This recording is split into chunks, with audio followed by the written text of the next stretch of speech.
हाय, मैं हिमांशु एनएमबीए स्टूडेंट और आपका दोस्त। और आज हम समझेंगे आयरन के लिमिट टेस्ट के बारे में। एक बहुत ज़्यादा इंपॉर्टेंट फार्मास्यूटिकल एनालिटिकल प्रोसीजर है जो हमें हेल्प करता है कि किसी भी रॉ मटेरियल के अंदर कितनी कोई आयरन की इम्प्योरिटी तो नहीं है जो कि हमारी दवाइयों की क्वालिटी को इम्पैक्ट कर सकता है। राइट। तो इसमें बेसिकली होता क्या है कि हम अपने रॉ मटेरियल को ना दो चीज़ों के साथ ट्रीट करते हैं। एक होता है थायोग्लाइकोलिक एसिड और एक होता है सिट्रिक एसिड। समझते हैं कैसे। थायोग्लाइकोलिक एसिड अगर हमारे एक रिड्यूसिंग एजेंट की तरह काम करता है जो कि एक इलेक्ट्रॉन डोनर होता है। ये जनरली काम क्या होता है, अगर आपके रॉ मटेरियल के अंदर Fe की इम्प्योरिटी है, आयरन की इम्प्योरिटी है, तो बेसिकली ये आयरन की जो 3 पॉजिटिव स्टेट है उससे 2 पॉजिटिव स्टेट को पे रिड्यूस कर देता है। Fe3 पॉजिटिव से Fe2 पॉजिटिव में कन्वर्ट कर देता है by giving an electron because it's an reducing agent, जिसकी वजह से पर्पल और वॉयलेट कलर का कॉम्प्लेक्स बनता है। ये कलर शो करता है, एक पीपीडी क्रिएट हो जाती है। राइट। सो ये हमारी रिएक्शन है। Fe2 positive plus high glycolic asset turns into purple और वॉयलेट कॉम्प्लेक्स। राइट। बट हमने बात करी थी दो चीजों को इंक्लूड करते हैं, थाइग्लाइकोलिक एसिड और सिट्रिक एसिड। तो सिट्रिक एसिड का काम क्या है? तो सिट्रिक एसिड हेल्प करता है कि जो आयरन है ना वो साइड प्रोडक्ट्स ना बना दे। अगर साइड प्रोडक्ट्स बना जाएगा तो हमारी रिएक्शन अनसक्सेसफुल हो जाएगी। तो एक तो ये हेल्प करता है कि साइड प्रोडक्ट्स ना बनाए। Right. Because it helps in citrate ions helps in forming stable soluble complexes with iron, keeping it in solution, preventing side reactions.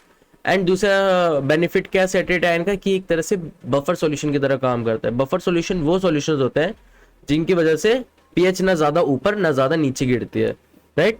So citric acid reacts with ammonia to form ammonium citrate which acts as a buffer to maintain pH and prevent iron precipitation और hydroxide. क्यों ये हमारी iron precipitation में help कर पा रही है, कि बफर की जरूरत क्यों पड़ रही है? क्योंकि जो थायोग्लाइकोलिक एसिड होता है वो हमेशा एल्कलाइन बेस में ही कलर शो करता है। राइट। अगर आपको ये पर्पल वायलेट कलर चाहिए ना तो ये हमेशा आपका क्या कहते हैं एल्कलाइन होनी चाहिए, यानी कि पीएच आपकी 7 से ऊपर होनी चाहिए। अबाउट 9.5 के करीब पीएच होनी चाहिए, 9.5 से 11 के बीच में, तो अच्छे से आपका पर्पल वायलेट कलर शो करता है। राइट। समझता है कि ये जो प्रोसीजर है ये किस तरह से प्ले आउट करा जाता है। तो दो सॉल्यूशन बनते हैं। आपका एक स्टैंडर्ड सॉल्यूशन बनेगा जिससे हम कंपेयर करें अपने टेस्ट सॉल्यूशन को। राइट। स्टैंडर्ड सॉल्यूशन कैसे बनेगा? इजी है।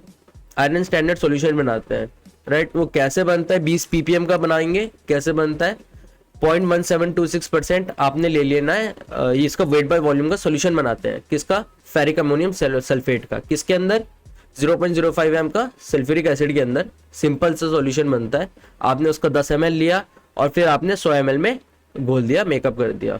राइट। तो आपका 20 ppm का आयरन का स्टैंडर्ड सॉल्यूशन बन जाएगा। अमोनिया का सॉल्यूशन कैसे बनता है? डाइल्यूट अमोनिया जी, 10% वेट बाय वॉल्यूम अमोनिया, यानी कि 425 ml स्ट्रॉन्ग अमोनिया लिया और 1000 ml में मेकअप कर दिया। सिंपल। ये मेरे दो स्टैंडर्ड सॉल्यूशंस बनते हैं। अब इसका पूरा प्रोसीजर कैसे होता है? टेस्ट सॉल्यूशन, आपका स्टैंडर्ड सॉल्यूशन क्या हो गया, जो मैंने अभी स्टैंडर्ड आयरन स्टैंडर्ड सॉल्यूशन बनाया ना ऊपर, इसका लिया 2 ml। और टेस्ट सॉल्यूशन का क्या होता है कि जितना भी मेरे फार्माकोपिया मेथड में दे रखा है, कि एग्जांपल 1 ग्राम, 1.5 ग्राम, ठीक है, जितना भी बोला 1.25 ग्राम, मैंने सैंपल लिया और 20 ml पानी में घोल दिया। ठीक है। अब दोनों के अंदर मेरे को सेम प्रोसीजर करना है कि दोनों में मेरे को 2 ml डालना है 20% का सिट्रिक एसिड का सॉल्यूशन, और दोनों में डालना है मेरे को एक एक बूंद थायोग्लाइकोलिक एसिड की। और फिर हमें पीएच को करना है बेसिक 9.5 के करीब। क्यों करना है? अभी बताया था कि adjust pH to alkaline using iron free ammonia solution. But why?